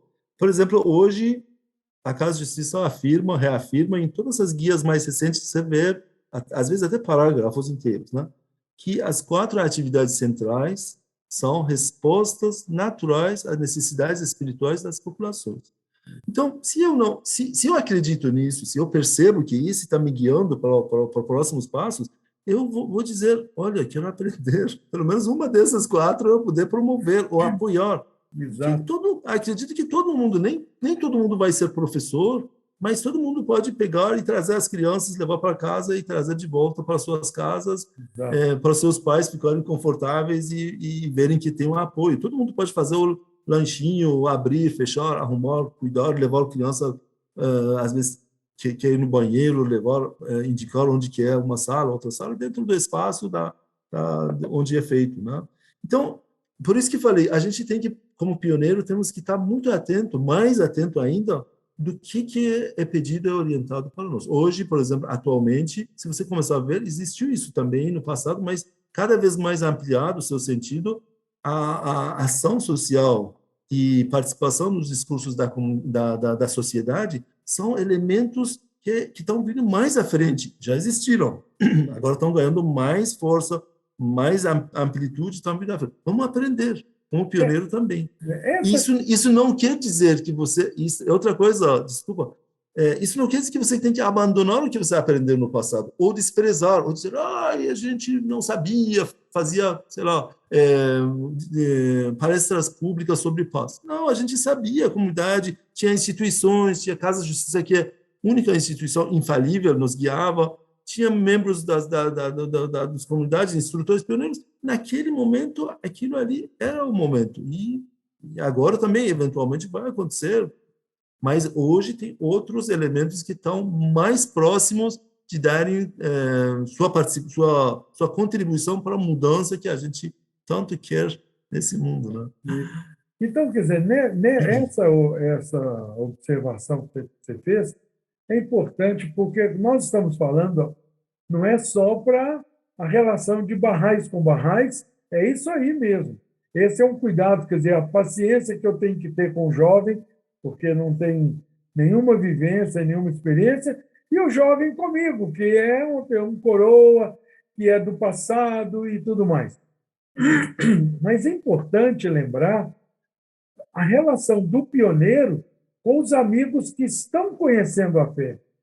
Porque eles vêm também, entram na comunidade, trazendo todo mundo deles, todo mundo de experiência, todo mundo de relacionamento. Às vezes, o relacionamento num amigo que está conhecendo a fé Bahá'í agora, e está começando a participar das atividades Bahá'ís, a relação dele com a família dele é de gritaria, é de um não respeitar muito o outro, um fala, o outro manda calar a boca, e aí ele chega na comunidade Bahá'í, encontra uma instituição chamada consulta, onde todo mundo tem a oportunidade de falar, mas quando um fala, os outros se escutam. Depois que o outro terminou de falar, o outro é a vez dele. E quando for, desculpa, quando for tomar uma decisão, a decisão tem que ser por maioria. Se tem lá 7 pessoas, 9 pessoas naquela conversa, naquela consulta, para tomar uma decisão, que cor nós vamos pintar a parede da sede Bahá'í? Então, são 9 pessoas que representam a instituição local, que é a Assembleia Espiritual Local. Cada um acha uma cor. Então, logo, não tem a maioria que concorda com uma única cor. Então, a conversa tem que continuar até que se chegue a essa decisão de maioria, no mínimo. O ideal seria por unanimidade. Mas se não todos não concordam com a mesma cor, o que a maioria concordar, a minoria aceita e apoia. E aí mantém a unidade, porque foi para isso que Bahá'u'lláh veio trazer todos os seus ensinamentos, né? A unidade. Então, quer dizer, o pioneiro nessa hora, eu acho que tem que preocupar muito também com esses egressos, com essas pessoas que estão ingressando na fé, conhecendo os ensinamentos e tal. Agora, com relação aos barrais, você já falou tudo. Tem que ter toda essa paciência especial, uns nós com os outros, né? Os outros conosco, né? Você falou sobre essa questão de consulta. Aliás, esse é um dos que realmente chama a atenção em recentes guias da Casa de Justiça, como um instrumento que nós temos, como uma ferramenta que nós, Bahá'ís, já estamos tentando aprender, não que saibamos, estamos tentando aprender a usar e que funciona, e que ajuda qualquer grupo, qualquer pessoa, qualquer ambiente. Tá? Então, acho que esse é um dos temas que o pioneiro tem que estar aprender a usar, não só a palavra, né, consulta, mas usar a prática, né, quais são seus passos, como que funciona, e a gente começar a praticar isso com outros ambientes que não sejam especificamente dentro da comunidade, né? A gente pode experimentar e funciona. Eu tenho uma história, Camille, sobre consulta muito interessante. Como você sabe, eu sou professor e dava treinamento em empresas e tal, sobre vários assuntos. E um dos cursos que montei eu intitulei, dei o nome de Consulta, Método para uma Decisão Participativa. Eu tenho um amigo, quer dizer, ele até mudou já de Mojimirim, ele tinha uma empresa. Sabia que eu era barraico, já tinha dito para ele, mas cada vez que eu ia na empresa, a gente era amigo, eu ia tomar um café aqui e tal. Eu passava lá, ele sempre lhe perguntava alguma coisa da fé Bahá'í. Vem cá, o que os barrais falam sobre tal assunto? Eu começava a explicar, ele sempre era interrompido, sempre uma secretária tinha uma ligação, e eu nunca, não lembro de ter terminado de responder uma pergunta dele. E eu lembro que uma das perguntas que ele fez foi... Nós estávamos falando sobre decisão corporativa, decisão nas empresas, do chefe. Aí eu falei que na Fé Bahá'í tem uma instituição que o Bahá'u'lláh deixou, que chama consulta, como um método de tomada de decisão. Puxa vida, que interessante! Não, isso eu quero saber. E eu comecei a explicar e, mais uma vez, fui interrompido. Aí eu falei assim, olha, esse assunto eu acho que não dá para ser interrompido, porque ele podia sair para responder quem chamou ele, ou ele podia falar, agora eu estou em reunião, eu estou ocupado, e você ouvir até o resto. Ele falou, não dá, Pádua, não dá. A gente fica para outra hora. E foi, tudo bem. Aconteceu igual aconteceu sempre. Passou alguns meses, eu estava negociando com ele dar treinamento para a equipe dele. E a empresa dele era uma pequena empresa, mas tinha 18 funcionários. Aí ele me contratou para dar curso.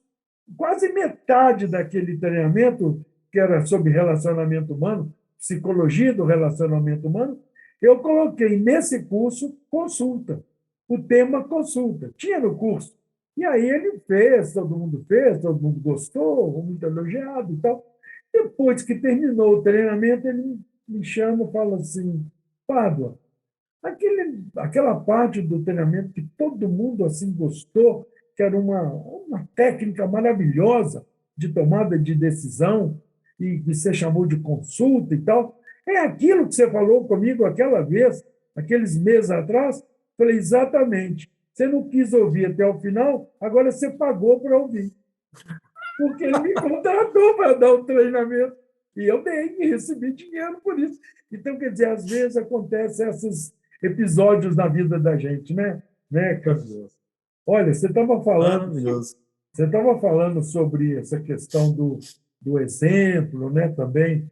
Eu me lembrei de um texto aqui, eu quero até compartilhar, quero até ler.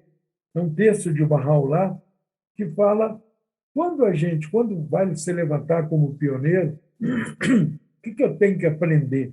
O que eu tenho que saber para poder sair de pioneiro? E eu sempre digo, a gente deve ensinar aquilo que sabe, né? E o que não sabe vai aprendendo. Se alguém me pergunta algo que eu sei, eu respondo. Se me pergunta algo que eu não sei, eu falo, olha, eu vou dar uma pesquisada e depois eu te respondo. Mas olha o que o Bahá'u'lláh fala. Quem dentre vós se levantar para ensinar a causa de seu Senhor, que ele, antes de tudo, ensine a si próprio, a fim de que suas palavras possam atrair os corações daqueles que o ouvem, a não ser que ensine a si próprio, as palavras provenientes de seus lábios não exercerão influência sobre o coração de quem busca. Atentai, ó povo, para que não sejais dos que dão bons conselhos aos outros, mas se esquecem de segui-los eles mesmos. Então, é exatamente isso que você nos lembrou, né, Camille? E Maravilhoso. quando você falou de instituições, Casa Universal de Justiça, que é a instituição máxima administrativa da Fé Bahá'í, tem outras instituições que são os corpos continentais de conselheiros, os membros de corpo auxiliar, que são os seus auxiliares, que você serve hoje como membro do corpo auxiliar, e tem os seus ajudantes, que auxiliam no seu trabalho, né? Então, essas instituições todas trabalham em harmonia para que realmente possa a fé continuar progredindo. Porque não tem padre, não tem pastor, não tem clero, né, Camilo? Mas tem organização, tem toda uma forma nova de organização que, aliás, as pessoas que estão conhecendo, todo mundo está adorando realmente ver que existe outro modelo de administração, de organização, de estar vivendo em harmonia, em comunidade, com unidade, principalmente, que vai muito além do modelo tradicional antigo, que hoje a humanidade mudou, não precisa mais ter sacerdotes, padre, pastor, ou ayatollah, ou coisa desse tipo, né? E Pádua, uma coisa que talvez a gente não vai entrar em detalhes, mas que é muito interessante, também um exemplo, uma metáfora de como os dois ramos das instituições, os eleitos, que são as assembleias locais, agora os conselhos regionais, a Assembleia Nacional e Tem Casa Universal de eleição também Justiça. na Fé Bahá'í, né, Camilo? Tem eleição, né? Tem eleição Você fala um pouquinho. E bastante democráticos, né? Mais do que democrático.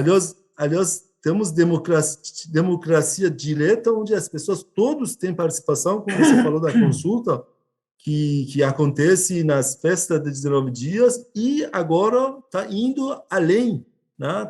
Também está surgindo nas reuniões de reflexão, onde as pessoas diretamente têm voz, independente da idade, de gênero, inclusive se são barrais ou não são barrais, tudo mais. Então, entre esse braço de... um exemplo que eu achei interessante, vou compartilhar, que um braço são instituições eleitas, né? Que os barrais elegem, tem todo processo de eleição que mantém sua pureza e características muito interessantes. E outros são os corpos nomeados, né, que você citou, conselheiros continentais, tem Centro Internacional de Ensino, que também são formados de conselheiros na Terra Santa, e depois membros do corpo auxiliar, que servem nas suas regiões, e os ajudantes. Então, um exemplo que um conselheiro deu, achei muito interessante, ele diz que usando esses dois braços, duas formas de administração, é como você usar os seus dois olhos. Ele diz, experimenta fechar um olho e pegar um objeto. A certa distância, dependendo do ângulo, você vai fechar a tua mão e você não vai pegar o copo, por exemplo. É fato, eu já fiz, pode fazer. Dependendo do ângulo, então você acha que pegou ou não pegou, porque você não tem profundidade na tua visão. E quando, só por causa de que você tem os dois olhos à distância, um pouquinho distante um do outro, ele te permite você visualizar com a profundidade. Então, esses dois braços nos ajudam aos afazeres da comunidade, por isso que a gente tem que amar e respeitar as instituições, sejam de qualquer um dos dois braços que estão servindo à comunidade e seus interesses. Então, para compartilhar. Muito legal essa analogia, esse exemplo. Camille, muitos estão nos ouvindo, essas histórias maravilhosas, essas experiências fantásticas que você está compartilhando, a sua história, tão difícil, só você sabe como é que é viver, como nós dissemos no início do nosso Uma Graça de podcast, como era difícil não ter liberdade para falar da sua crença, daquilo que você acredita. E olha que os barrais, quando fala você é barrai, o que quer dizer barrai, né? E muitos, quando perguntam qual é a sua religião, que o cara fala, eu sou budista, ele vai explicar toda a sua filosofia, o que Buda ensinou, as coisas que um budista tem que fazer, etc. Você pergunta, de quem que é? Você tem religião? Tem. Eu sou judeu. O que é ser judeu? É acreditar em Moisés. Vai, explica e tal. E quando pergunto, você é Bahá'í? Fala, sou Bahá'í. O que é ser Bahá'í? Ser Bahá'í é acreditar em todos eles.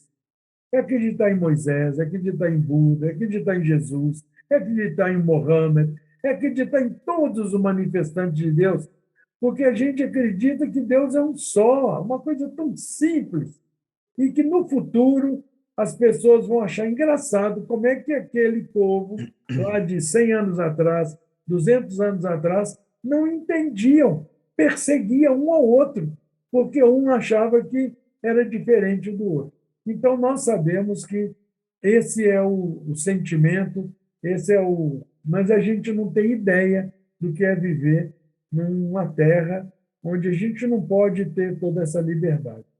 E tem muita gente que está... A gente recebe muito comunicado, sabe, Camilo? Depois que vai ao ar esse nosso podcast. Hoje mesmo recebi uma de uma querida amiga que já foi pioneira, voltou para a sua terra, é pioneira hoje, e falou, olha, estou doido para ir para outro lugar, qual é a meta aí que precisa de pioneiro? Porque essas histórias que eles estão ouvindo, relembrar esses feitos que aconteceram, a gente não pode passar por essa vida sem deixar a nossa marca, né?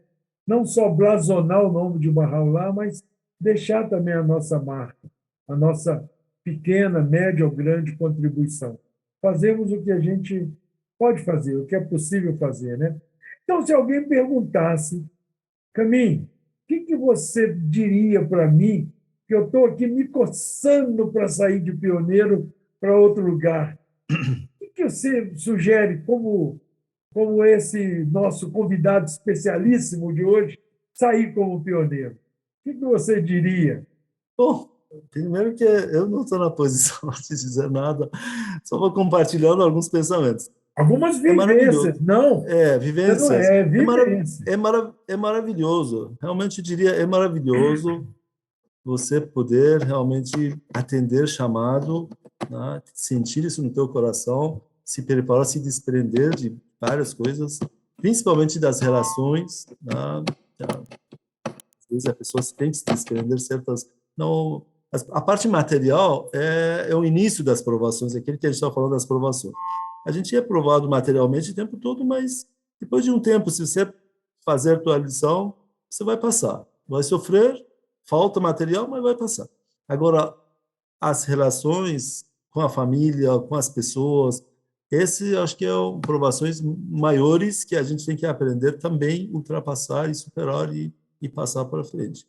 Então, eu diria que é maravilhoso se você chegou a esse desejo de servir como pioneiro, né? Aceitar esse chamado, e que sempre, desde o início da causa, existe, e agora cada vez mais, e que o seu sentido e a forma mudam e se amplia o sentido, né? Hoje, por exemplo, eu entendo que pioneirismo, além de ser aquele pioneirismo que as pessoas vão para um lugar que não tem nenhum barrai ou poucos barrais, que ainda tem muitos lugares com isso, além disso, nós estamos entendendo que pioneirismo pode acontecer num lugar onde tem barrais, porém, o foco do trabalho da causa de ensino, de expansão e exige que tenha barrais em certo lugar, chamado vizinhança, por exemplo, ou povoado, né?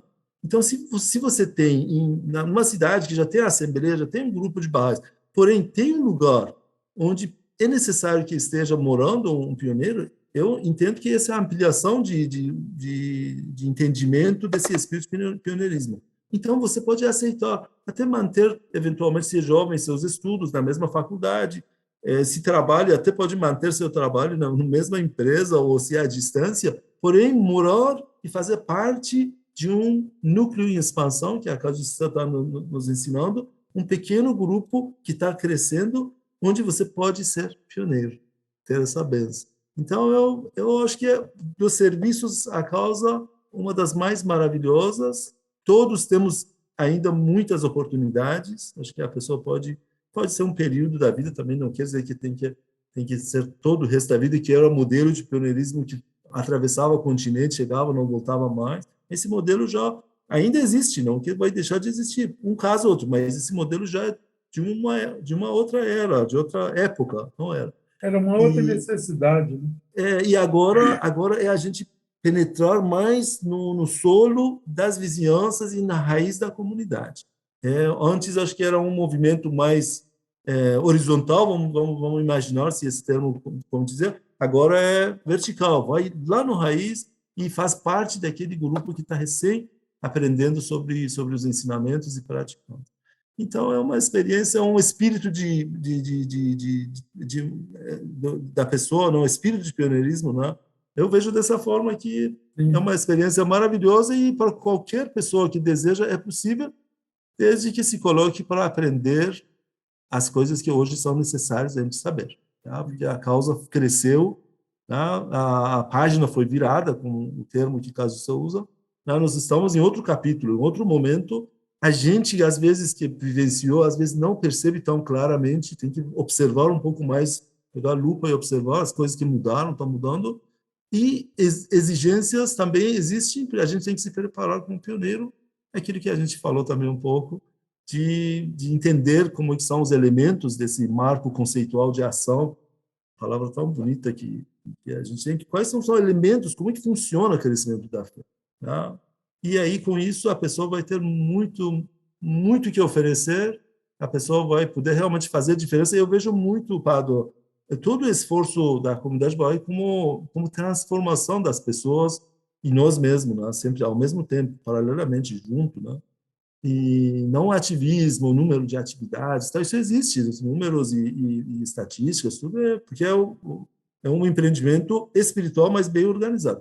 Mas é transformação. Quando você vai, nós essa semana, ontem, não para ser mais pontual, mas ao longo da semana, a gente teve interações na vizinhança, onde é feito o trabalho de crescimento da fé.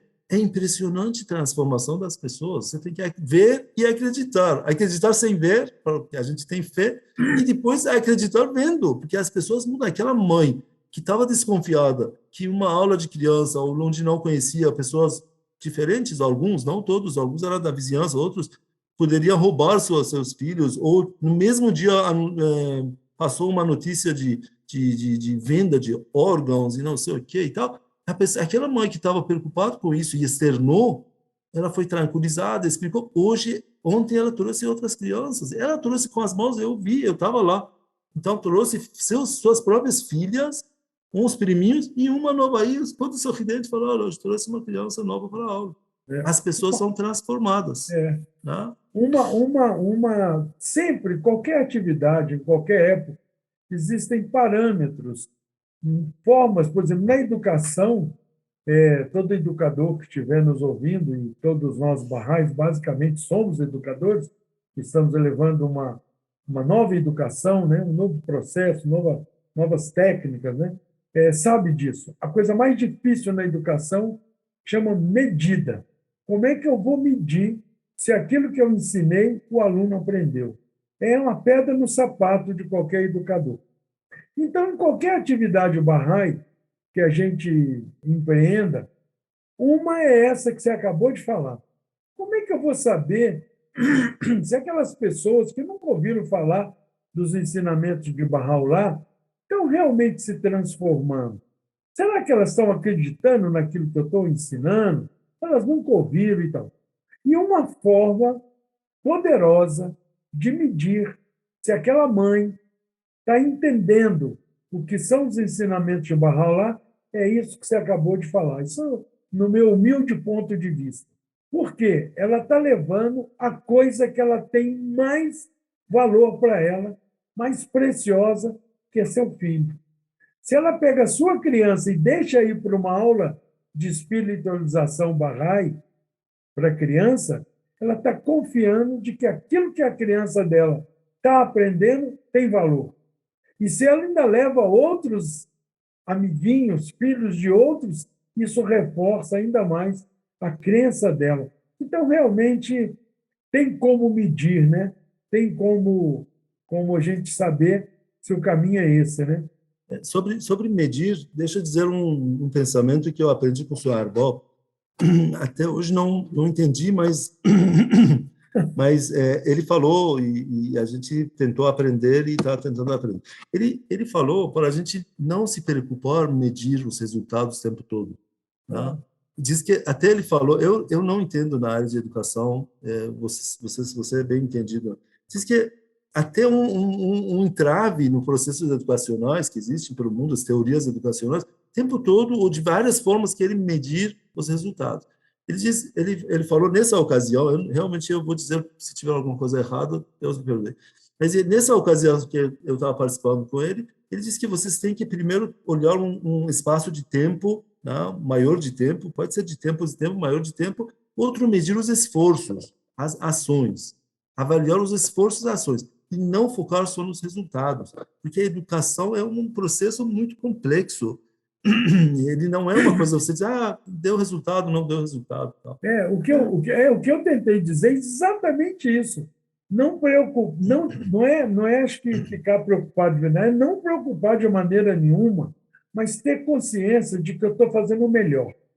E quando você falou que aquela mãe levou outras crianças para a aula de criança, me veio todo esse conceito na cabeça, que a gente não se preocupa com isso, porque é muito difícil de medir e, às vezes, por causa da preocupação em tentar medir, saber se a coisa está indo bem ou não, a gente se perde no processo.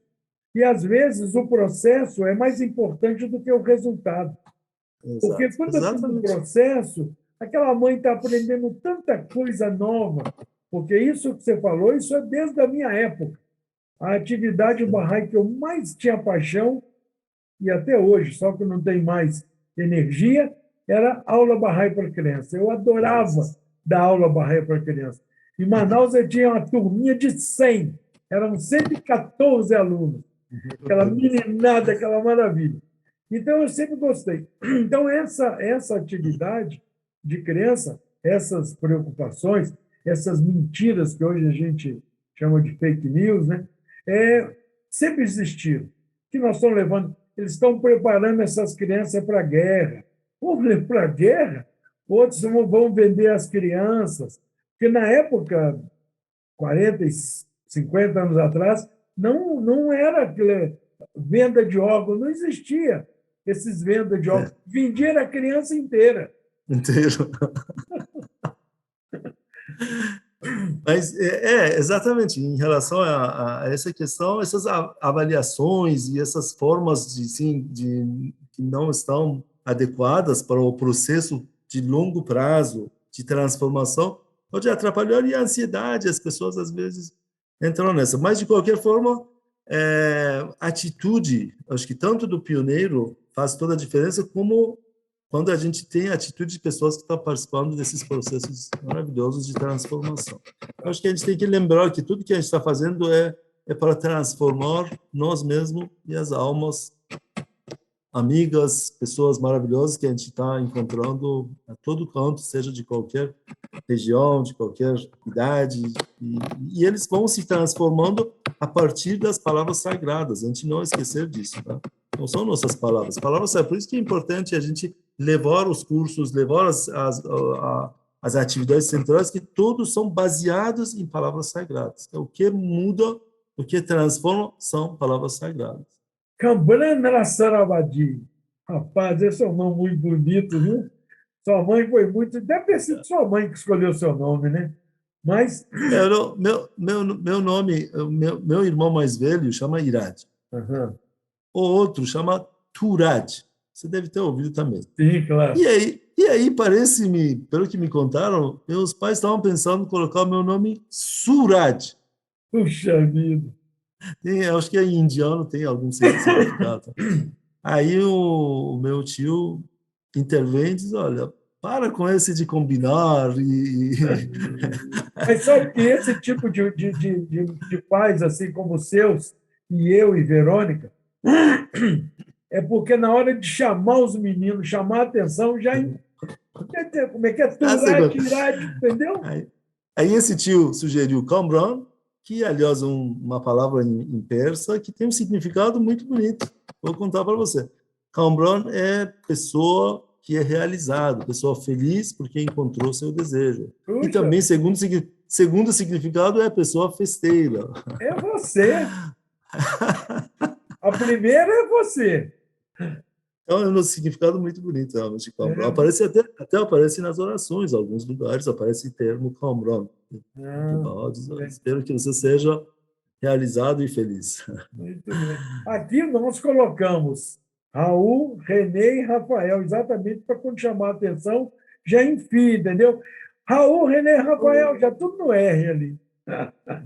Mas está certo. Camim, muito obrigado, meu querido. Olha, foi assim maravilhoso esse nosso bate-papo aqui, esse Uma Graça de podcast.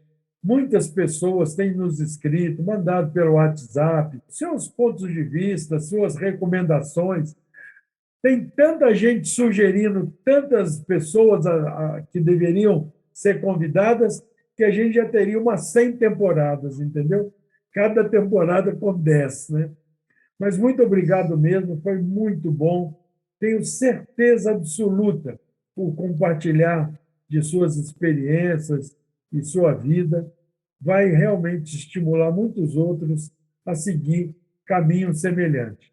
Então, as palavras finais aqui nesse nosso Uma Graça de podcast, lembrando, agradecendo os nossos, eu sempre digo, agradecer os nossos espectadores que têm bom gosto, Camilo, de assistir o nosso Uma Graça de podcast. Porque nem qualquer um, não, é só quem tem bom gosto para assistir, entendeu?